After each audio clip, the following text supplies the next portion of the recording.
Non conventional plant breeding क्या है? Non conventional plant breeding में पारंपरिक तरीकों की तुलना में तेजी से एक नई किस्म बनाने के लिए उपयोग की जाने वाली तकनीकें शामिल हैं।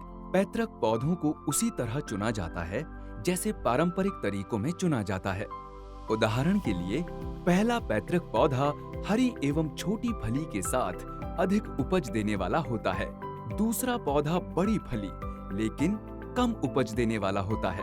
इस प्रक्रिया का उद्देश्य एक ऐसा पौधा प्राप्त करना है जिसमें हरी एवं बड़ी फली हो और उपज अधिक हो।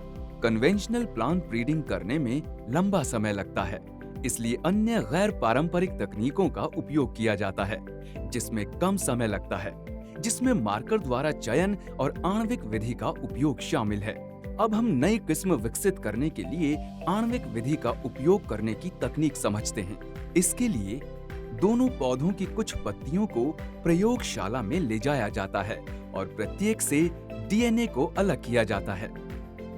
इस डीएनए पर विभिन्न परीक्षण किए जाते हैं। वांछनीय जीन के लिए पौधे की जांच की जाती है। कुछ जीनोटाइप में वांछित जीन होते हैं। इन वांछनीय जीनों को आणविक विधि का उपयोग करके पृथक किया जाता है। वर्तमान उदाहरण में हाथ द्वारा परागण के बजाय वांछित जीन को एग्रोबैक्टीरियम ट्रम्फेशियंस नामक जीवाणु का उपयोग करके स्थानांतरित किया जाता है। ये अपनी संक्रमण प्रक्रिया के माध्यम से वांछित जीन को स्थानांतरित करता है। इसकी संक्रमण प्रक्रिया को समझना होगा, जिसमें ये चरण शामिल हैं। एग्रोबैक्टीरियम ट्रम्फेशियंस से संक्रमित पौधे संक्रमण के स्थान पर एक क्राउन पित्त बनाते हैं। इस संक्रमण के दौरान बैक्टीरिया के टी-डीएनए को प्लांट जीनोम में डाला जाता है। जीवाणुओं के विषाणु जीन को हटा दिया जाता है। उसके बाद टी-डीएनए को पौधे के क्रोमोसोम में डाला जाता है। ये पौधे के जीनोम का हिस्सा बन जाता है। टी-डीएनए के इस गुण का उपयोग प्लांट जीनोम में वांछनीय जीन को स्थानांतरित करने के लिए किया जाता है। इस मामले में क्राउन पित्त नहीं बनता है क्योंकि पुरुष जीन को हटा दिया गया है।